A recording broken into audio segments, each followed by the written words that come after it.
மனிதனின் மாபெரும் பயத்தை மேற்கொள்ளுதல். மனிதனின் மிகப்பெரிய பயம் எது என்று உங்களிடம் கேட்டால் மரண பயம்தான் என்று தயங்காமல் சொல்லுவீர்கள். மேலும் படிப்பதற்கு முன்பு மரணம் என்றால் என்ன என்று பார்ப்போம். நம்மில் அநேகர் மரணத்தை உலக வாழ்க்கைக்கு ஒரு முடிவு என்றே நினைக்கிறோம். ஆனால் அது மட்டும் அர்த்தமாகாது. மனிதன் சரீரத்தில் வாழ்பவன் மட்டுமல்ல, அந்த சரீரத்திற்குள் ஒரு ஆத்மாவும் இருக்கிறது.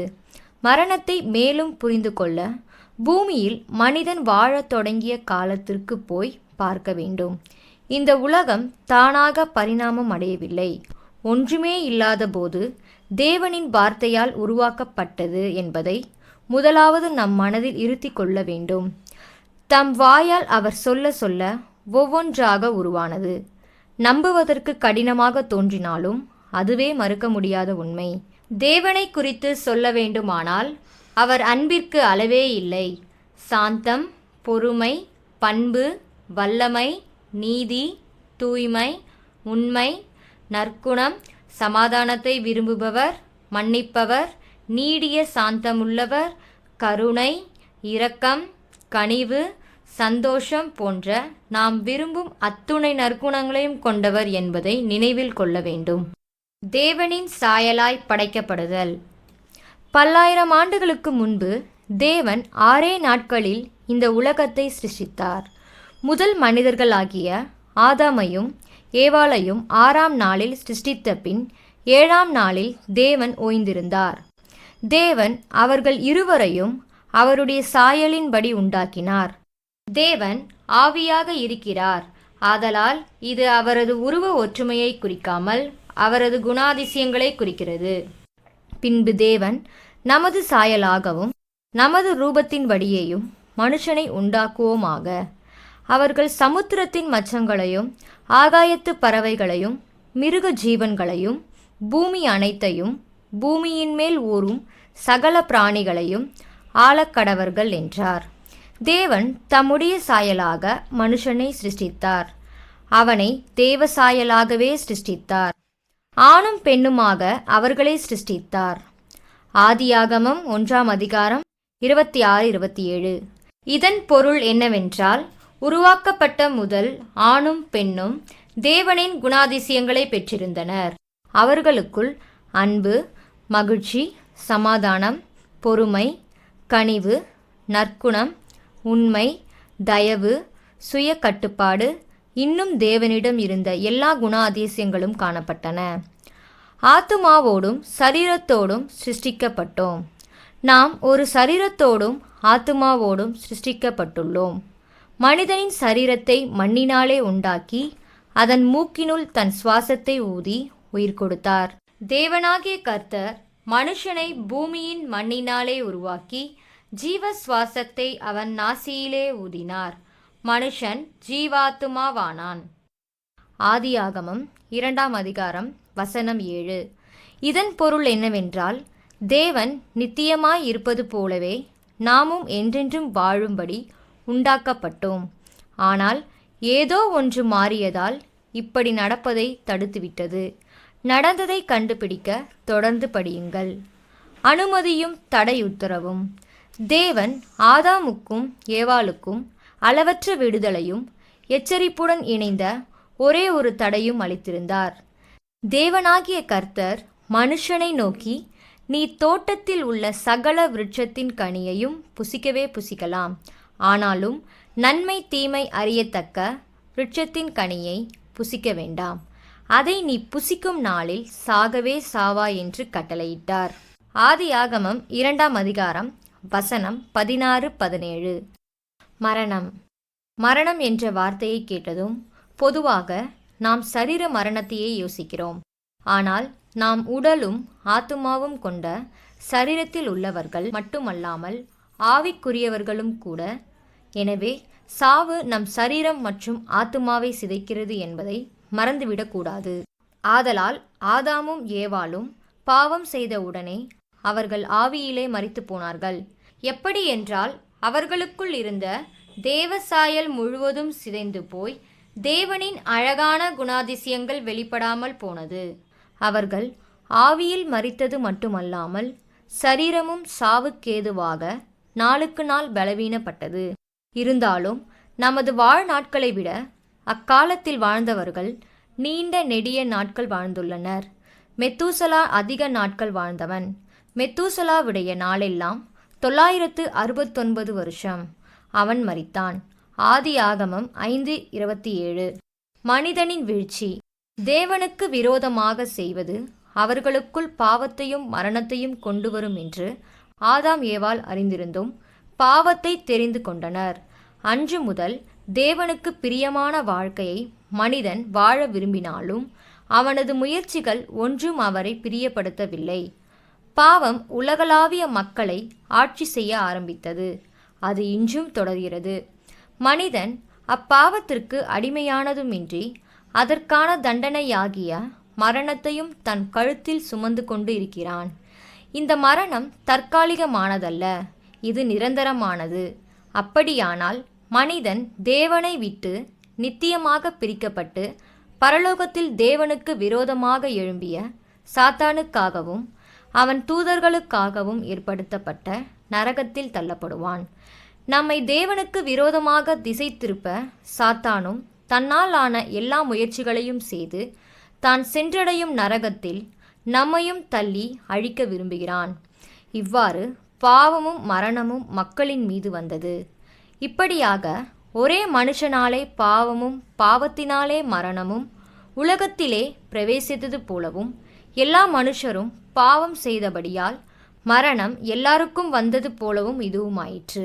ரோமர் 5:12. தேவனின் மீட்பின் திட்டம். இக்காட்சி சற்று கண்டிப்பானதாக தோன்றினாலும் இதில் ஒரு நற்செய்தியும் காத்திருக்கிறது. மனிதன் தேவனுக்கு விரோதமாக மாறினாலும் அன்பும் ஞானமும் உள்ள தேவன் நம்மை பாவத்தின் பிடியிலிருந்தும் அதன் முடிவாகிய நித்திய மரணத்திலிருந்தும் மீட்பதற்கு அவர் ஒரு திட்டத்தை வைத்திருந்தார். அத்திட்டத்தை படிப்படியாக வெவ்வேறு காலங்களில் மக்களுக்கு வெளிப்படுத்தி வந்தார். அதில் முதலாவது ஆபிரகாம் என்றவருக்கு வெளிப்படுத்தப்பட்டது. அவனும் அவன் மனைவியும் வயது முதிர்ந்த காலத்திலும் பிள்ளை பெறுவார்கள் என்ற தேவனின் வாக்குறுதியை விசுவாசித்தார்கள். அவன் தேவனின் வாக்கு தத்தத்தை விசுவாசித்தபடியால் தேவன் தமது நீதியை அவனுக்கு கொடுத்தார். தனது எந்த நற்கிரியைகளாலோ அல்லது விலை கிரியத்தினாலோ அல்லது தேவனுக்கு பலிகள் செலுத்தியதாலோ அல்ல. தேவனே அவனை நீதிமானாக்கினார். தேவன் தனக்கு கொடுத்த வாக்கு தத்தத்தை அவன் விசுவாசித்தபடியால்தான் அவனை தேவன் நீதிமானாக்கினார். இதை மனதில் பதித்து கொள்ளுங்கள். பின்பு இதை ஒப்பிடுவோம். தேவனின் ஜனம். இந்த ஆபிரகாம் யூதேயா தேசத்தின் இஸ்ரவேலருக்கு தகப்பனானான். இவர்களைத்தான் தேவனும் தம் சொந்த ஜனமாக அழைக்கிறார். பாவத்தின் பிடியிலிருந்தும் அதன் தண்டனையிலிருந்தும் மனுக்குலத்தை மீட்டு நமக்கு நித்திய வாழ்வை கொடுக்கும் திட்டத்தை இந்த யூத வம்சத்தின் மூலமாகவே நிறைவேற்ற தேவன் திட்டம் பண்ணினார். ஆனால் தேவன் இத்திட்டத்தை நிறைவேற்றுவதற்கு முன்பு வேறு ஒன்றை செய்தார். ஆரம்பத்தில் அதை யூதர்கள் தவறுதலாக புரிந்து கொண்டனர். 2 முக்கியமான விஷயங்களை அவர்கள் உணர்ந்து கொள்ள சில கட்டளைகளை அவர்களுக்கு கொடுத்தார். முதலாவது, தேவன் பரிசுத்தத்தில் உன்னதர், நாமோ பாவத்தில் உழல்பவர். இரண்டாவது, தன் சொந்த முயற்சியால் ஒருவராலும் அந்த கட்டளைகளை கைக்கொண்டு பிழைக்க முடியாது. கட்டளைகள் கொடுக்கப்பட்டது முதல் ஜனங்கள் தங்கள் சொந்த முயற்சியால் அவற்றை நிறைவேற்ற முற்பட்டதும் வீணானது. அவற்றை கைக்கொள்ள எந்த அளவு முயற்சித்தார்களோ அந்த அளவு தோல்வியை கண்டதுதான் மிச்சம். ஏனெனில் அவை மனிதனின் சுய பலத்தினால் எட்டி பிடிக்க முடியாதவை. இப்படி இருக்க பாவத்தை அறிகிற அறிவு நியாய பிரமாணத்தினால் வருகிறபடியால் எந்த மனுஷனும் நியாய பிரமாணத்தின் கிரியைகளினாலே தேவனுக்கு முன்பாக நீதிமானாக்கப்படுவதில்லை. ரோமர் 3:20. இது ஒரு கேள்வியை கேட்க வைக்கிறது. இந்த கட்டளைகளால் நம்மில் ஒருவரும் பிழைக்க முடியாத போது ஏன் அவற்றை நமக்கு முதலில் கொடுத்தார்? இந்த கேள்விக்கான பதில் மனிதனாக வந்த தேவகுமாரனாகிய இயேசு கிறிஸ்துவில் வெளிப்பட்டது. அவரே இந்த சட்டங்களை நிறைவேற்றினவர். அது மட்டுமின்றி அவரை விசுவாசிக்கிற எவருக்கும் நித்திய ஜீவனை பரிசாக அளிக்கிறார்.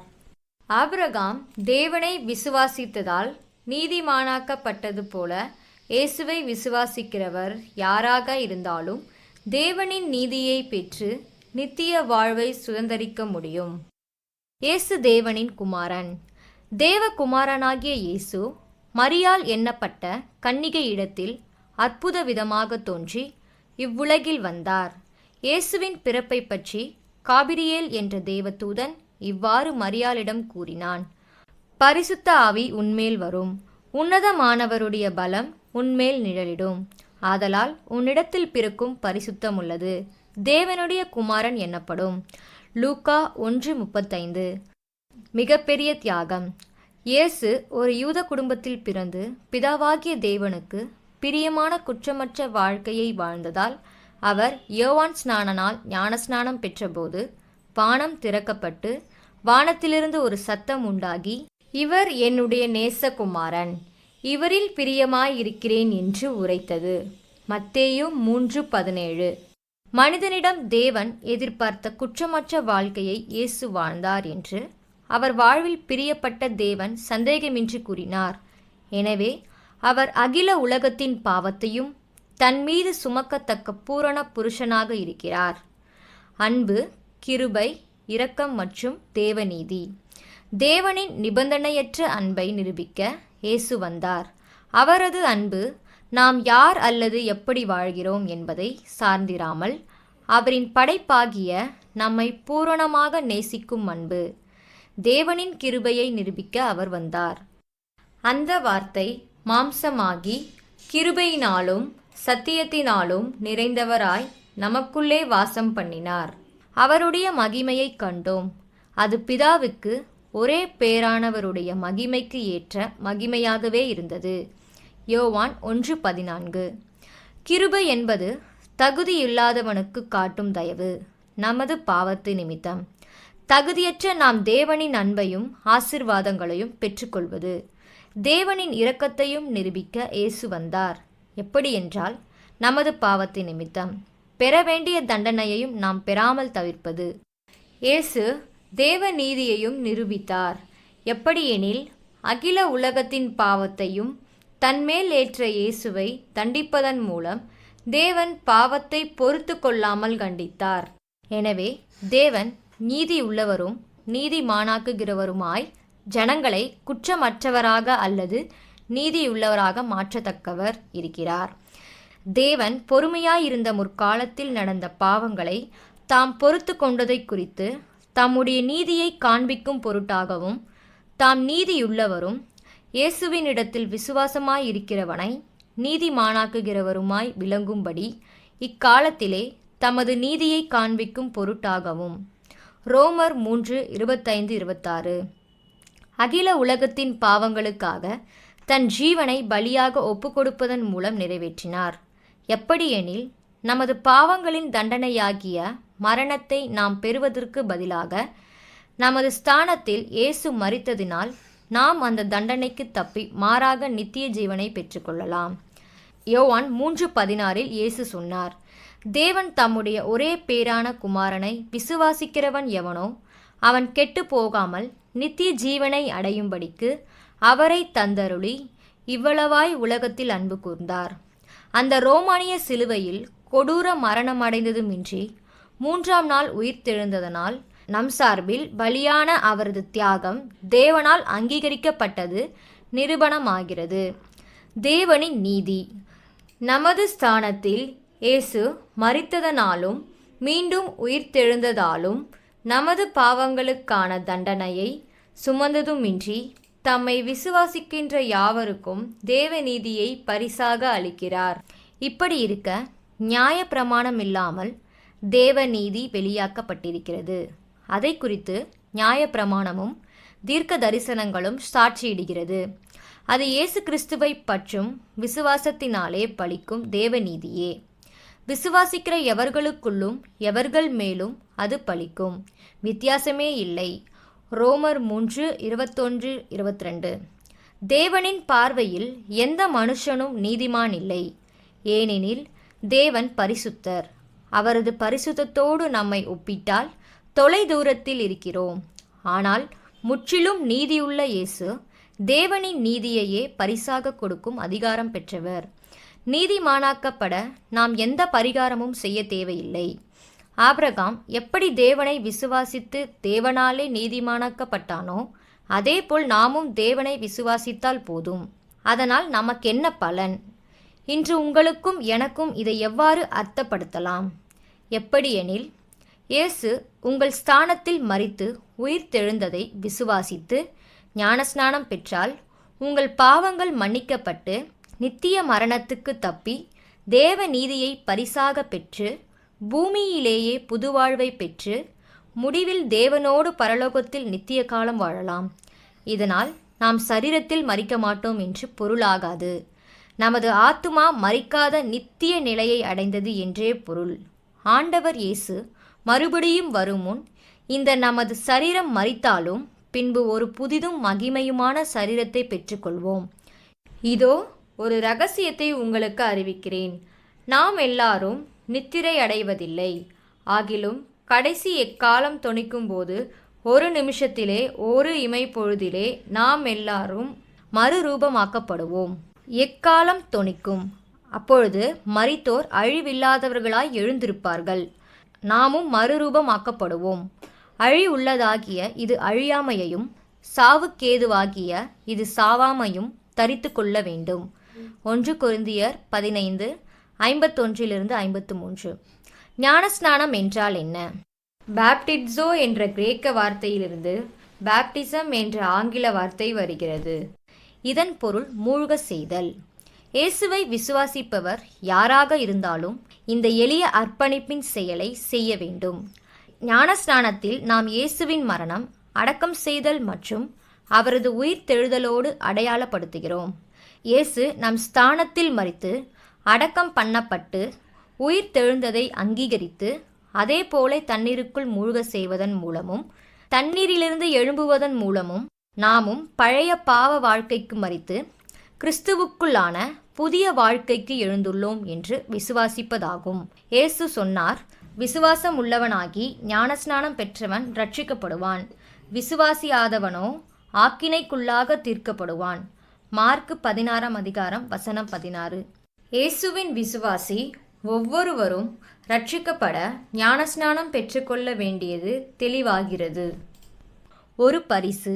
இந்த பரிசாகிய நித்திய ஜீவனை பெற்றுக்கொள்ள நாம் எதுவும் செய்ய வேண்டியதில்லை. இயேசுவை மட்டும் விசுவாசித்து ஞானஸ்நானம் பெற்றால் போதும். அதனால்தான் இது ஒரு பரிசு, நமது சம்பளம் அல்ல. நமது பாவத்தின் நிமித்தம் நாம் சம்பாதித்த ஒன்று மரணம்தான். பாவத்தின் சம்பளம் மரணம். தேவனுடைய கிருபை வரமோ நம்முடைய கர்த்தராகிய இயேசு கிறிஸ்துவினால் உண்டான நித்திய ஜீவன். ரோமர் 6:23. தனிப்பட்ட உதவியாளர். நாம் தேவ நீதியையும் நித்திய ஜீவனையும் பரிசாக பெற்றுக்கொள்வதுமின்றி நமது புதிய வாழ்க்கையை தேவனுக்கு பிரியமாக வாழ்வதற்கு இன்னும் ஒரு பரிசையும் பெறுகிறோம். இந்த புதிய வாழ்க்கையில் நமக்குள் தங்கி நம்மை வழிநடத்துவதற்கு தேவன் தமது பரிசுத்த ஆவியானவரை தருகிறார். சத்திய ஆவியாகிய அவர் வரும்போது சகல சத்தியத்திற்குள்ளும் உங்களை நடத்துவார். அவர் தம்முடைய சுயமாய் பேசாமல் தாம் கேள்விப்பட்டவைகள் யாவையும் சொல்லி வரப்போகிற காரியங்களை உங்களுக்கு அறிவிப்பார். யோவான் 16:13. முன்பு நல்வாழ்வு வாழ வேண்டும் என்ற விருப்பம் நமக்கு இருந்திருக்கலாம். ஆனால் அதற்கான ஆற்றல் போதவில்லை. ஆனால் இப்போது தேவனுக்கு பிரியமான புதுவாழ்வு வாழ்வதற்கான விருப்பமும் ஆற்றலும் பெறுகிறோம். பிலிப்பியர் 2:13 அப்போஸ்தலனாகிய பவுல் கூறுகிறார், ஏனெனில் தேவனே தம்முடைய தயவுள்ள சித்தத்தின்படி விருப்பத்தையும் செய்கையையும் உங்களில் உண்டாக்குகிறவராயிருக்கிறார்.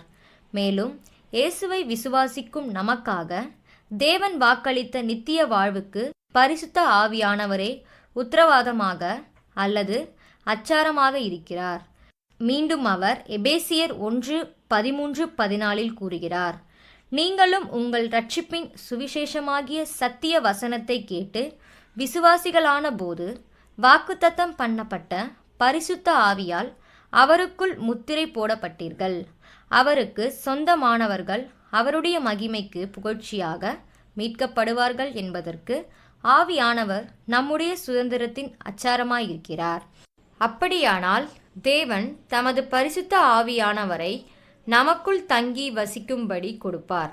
அதனால் இயேசு வரும்போது நித்திய வாழ்வு நமக்காக காத்திருப்பதை நிச்சயித்துக் கொள்கிறோம். மரணத்தை குறித்த பயத்தோடே நாம் இதுவரை வாழ்ந்து கொண்டிருந்தாலும் தாம் உயிர்த்தெழுதலின் மூலம் மரணத்தை ஜெயித்த இயேசுவை நாம் விசுவாசிப்பதன் மூலமே இதை மாற்றலாம். அவர் மறுபடியும் வரும்பொழுது நாமும் கூட உயிர்த்தெழுவோம் என்ற உறுதியான நம்பிக்கை இப்போது தருகிறார். ஆதலால் பிள்ளைகள் மாம்சத்தையும் இரத்தத்தையும் உடையவர்களாயிருக்க அவரும் அவர்களைப் போல மாம்சத்தையும் இரத்தத்தையும் உடையவரானார். மரணத்துக்கு அதிகாரியாகிய பிசாசானவனை தமது மரணத்தினாலே அழிக்கும்படிக்கும் ஜீவ காலமெல்லாம் மரண பயத்தினாலே அடிமைத்தனத்திற்குள்ளானவர்கள் யாவரையும் விடுதலை பண்ணும்படிக்கு அப்படியானார். எபிரேயர் 2:14-15. எனவே நமக்கு மரணம் நேரிட்டாலும் அதை குறித்து நாம் பயப்பட தேவையில்லை. ஏனெனில் இயேசு உயிர்த்தெழுந்தது போல நாமும் அவர் வரும்பொழுது உயிர்த்தெழுவோம் என்று அறிந்திருக்கிறோம். அவர் வருகை மிக சமீபம். அவர் வருவதற்கு முன் உலகத்தில் மகா உபத்திரவம் நேரிடும் என்று இயேசு முன் அறிவித்திருக்கிறார். உபத்திரவங்களுக்கு முன் அவர் வருகைக்கு சில அடையாளங்களும் தோன்றும். இந்த அடையாளங்கள் உண்மையாகவே நம் கண்களுக்கு முன் ஒவ்வொரு நாளும் நடைபெறுகிறது. மத்தேயு 24:7-8 இயேசு சொன்னார், ஜனத்துக்கு விரோதமாய் ஜனமும் ராஜ்யத்துக்கு விரோதமாய் ராஜ்யமும் எழும்பும். பஞ்சங்களும் கொள்ளை நோய்களும் பூமி அதிர்ச்சிகளும் பல இடங்களில் உண்டாகும். இவைகளெல்லாம் வேதனைகளுக்கு ஆரம்பம். தெய்வீக அழைப்பு. இந்த பூமியிலே புது வாழ்வை பெறுவதற்கு அவருடைய குமாரன் இயேசுவை விசுவாசிக்கும்படி தேவன் தாமே உங்களை அழைக்கிறார். அவருடைய சாயலுக்கு அல்லது குணாதிசயங்களுக்கு ஒப்பாக உருமாற்றி பின் அவரோடு கூட நித்திய காலமாக பரலோகத்தில் வாழ்ந்திட அழைக்கிறார். இயேசுவை பின்பற்றும் இந்த தீர்மானத்தை குறித்து நீங்கள் ஒரு நாளும் வருத்தப்பட மாட்டீர்கள். இன்னும் தாமதிக்க வேண்டாம். இப்பொழுதே இந்த அழைப்பை நீங்கள் ஏற்றுக்கொள்ளலாம். நீங்கள் இருக்கிற இடத்தில் விரும்பிய எந்த மொழியிலும் இப்பொழுதே தேவனோடு பேசலாம். அவர் செவி கொடுப்பார்.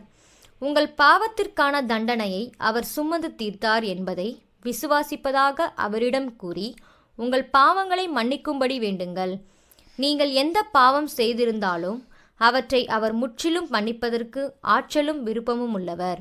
பின்பு நீங்கள் தேவ நீதியையே பரிசாக பெற்றுக்கொள்வீர்கள். உங்கள் வாழ்க்கையில் அவருக்கு இடம் கொடுங்கள். அப்பொழுது அவர் உங்களுக்குள் தங்கும் பரிசுத்த ஆவியானவரை கொடுப்பார். உடனடியாக நீங்கள் குற்ற உணர்வுக்கு விடுபட்டு மன்னிப்பை அனுபவிப்பீர்கள்.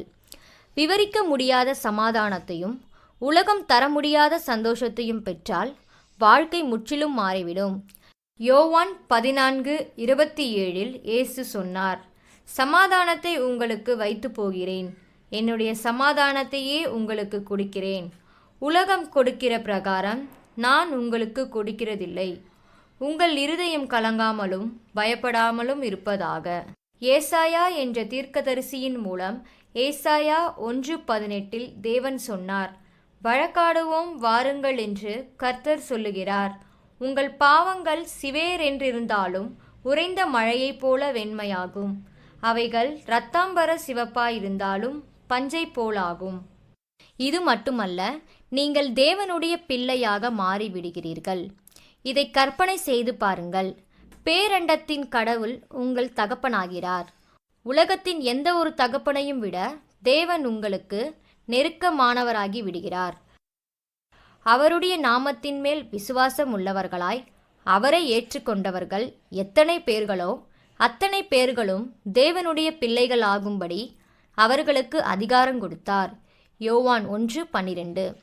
உங்களை லௌகீக மரணத்திலிருந்து ரட்சித்து நித்திய ஜீவனை கொடுப்பதற்காக இயேசு என்ன செய்திருக்கிறார் என்பதையெல்லாம் வாசித்த நீங்கள் அதை விசுவாசிப்பீர்களானால் இந்த வார்த்தைகளை ஒரு வழிகாட்டும் குறிப்பாக பயன்படுத்தி நீங்களே ஆண்டவரிடம் ஜெபம் செய்யலாம். நீங்கள் விரும்பியது போல எந்த மொழியிலும் தேவனிடம் ஜெபிக்கலாம். அவரும் செவி கொடுப்பார். தேவனே, நான் செய்த பாவங்களுக்காக எனக்கு பதிலாக மரிக்கும்படி நீர் உமது குமாரன் இயேசுவை இந்த உலகத்தில் அனுப்பினீர் என்று விசுவாசிக்கிறேன். அவர் எனக்காக மரித்து உயிர்த்தெழுந்து பரலோகத்திற்கு வந்துள்ளார் என்பதை விசுவாசிக்கிறேன். அங்கிருந்து அவர் திரும்ப வந்து என்னை உம்மிடம் கொண்டு செல்வார் என நம்புகிறேன். உமக்கு விரோதமாக நான் செய்த எல்லா பாவங்களுக்காக வருந்துகிறேன். அவற்றை எனக்கு மன்னியும். பரிசுத்த ஆவியின் பலத்தோடு ஒரு புது வாழ்க்கையை நான் வாழ விரும்புகிறேன். என் வாழ்க்கையை முழுவதுமாக உமக்கு அர்ப்பணிக்கிறேன். என் எஞ்சிய நாட்கள் உம்மால் வழி நடத்தப்பட விரும்புகிறேன். உம்முடைய குமாரன் இயேசுவின் நாமத்தில் இந்த ஜெபத்தை ஏறெடுக்கிறேன். ஆமேன். மேலே உள்ள ஜெபத்தை நீங்கள் செய்திருந்தால் அல்லது உங்கள் சொந்த வார்த்தைகளால் ஜெபித்திருந்தால் இப்போது நீங்கள் ஒரு புது மனிதன். உங்கள் பழைய மனுஷன் களையப்பட்டு தேவனுடைய பரிசுத்த ஆவியானவரின் பலத்தோடு ஒரு புதிய வாழ்க்கையை தொடங்குகிறீர்கள். 2 கொரிந்தியர் 5:17 அப்போஸ்தலனாகிய பவுல் சொன்னார், இப்படி இருக்க ஒருவன் கிறிஸ்துவுக்குள்ளிருந்தால் புது சிருஷ்டியாயிருக்கிறான். பழையவைகள் ஒழிந்து போயின, எல்லாம் புதிதாயின. உங்களுக்குள் வாசமாயிருக்கிற தேவனுடைய பரிசுத்த ஆவியானவரால் நீங்கள் வழி நடத்தப்படுகிறபடியால் நித்திய ஜீவனை பெற்ற உறுதியுடன் வாழலாம். கலாத்தியர் 5:16-17 அப்போஸ்தலர் பவுல் கூறுகிறார், பின்னும் நான் சொல்லுகிறது என்னவென்றால், ஆவிக்கேற்றபடி நடந்து கொள்ளுங்கள், அப்பொழுது மாம்ச இச்சையை நிறைவேற்றாதிருப்பீர்கள். மாம்சம் ஆவிக்கு விரோதமாகவும் ஆவி மாம்சத்துக்கு விரோதமாகவும் இச்சிக்கிறது. நீங்கள் செய்ய வேண்டும் என்றிருக்கிறவைகளை செய்யாதபடிக்கு இவைகள் ஒன்றுக்கொன்று விரோதமாயிருக்கிறது. திருச்சபையில் இணைந்து ஞானஸ்நானம் பெற்றுக்கொள்ளுங்கள். நீங்கள் செய்ய வேண்டிய முதல் வேலை ஒரு திருச்சபையை தெரிந்தெடுத்து ஞானஸ்நானம் எடுக்க வேண்டும். இயேசு பரமேறுவதற்கு முன் திருச்சபையை ஸ்தாபித்தார். திருச்சபை என்பது ஒரு கட்டிடம் அல்ல, அது இயேசுவை பின்பற்றுபவர்களின் கூடுகை. மத்தேயு 18:20 இயேசு கூறுகிறார், ஏனெனில் 2 பேராவது 3 பேராவது என் நாமத்தினாலே எங்கே கூடி இருக்கிறார்களோ அங்கே அவர்கள் நடுவிலே இருக்கிறேன் என்றார். விசுவாசிகள் கூடி வருகின்ற போது பல காரியங்கள் சம்பவிக்கிறது. தேவனின் தன்மைகளை எல்லாம் கண்டறிகிறோம். நல்ல கிறிஸ்துவ உறவில் வளர்கிறோம். ஒருவரை ஒருவர் ஊக்குவிக்கிறோம். தேவையில் ஒருவருக்கொருவர் உதவி செய்கிறோம். வேத வசனத்தை கேட்பதனால் நம் விசுவாசத்தில் பலப்படுகிறோம். பரிசுத்த நற்கருணையில் ஏகோபித்து பங்கேற்கிறோம். ஒருவருக்காக ஒருவர் வேண்டுதல் செய்கிறோம். தனிமையை தவிர்க்கிறோம். இப்படி பல நன்மைகள் உண்டு. எனவே தாமதிக்க வேண்டாம். உடனே உங்கள் அருகிலுள்ள திருச்சபையை நாடி ஞானஸ்நானம் பெற்றால் மற்ற கிறிஸ்துவின் விசுவாசிகளுடன் ஐக்கியம் கொள்ளலாம். உங்கள் வாழ்க்கையில் தேவன் கொண்டு வரும் மாற்றங்களை நீங்கள் பார்க்கலாம். மரணத்தை குறித்த பயம் இனி தேவையில்லை. நித்திய வாழ்வு உங்களுக்கு உண்டு என்ற நம்பிக்கை இருந்தால் மரணத்தை குறித்த பயமே இனி தேவையில்லை என்பதை பாருங்கள். இவ்வுலகில் நீங்கள் தேவனின் குணாதிசயங்களை மேலும் பிரதிபலித்து வாழும் வாழ்க்கை எத்தனை அழகுள்ளது. மண்ணுலகில் நம் உயிர் பிரிந்தாலும் ஆண்டவர் இயேசு திரும்ப வரும்போது தேவனின் பிரசன்னத்தில் நித்திய காலமாக வாழலாம். தேவனோடும் தேவ ஜனங்களோடும் நாம் தொடங்கும் இந்த புதிய உறவு முறையை ஆண்டவர் மிகுதியாக ஆசீர்வதிப்பாராக.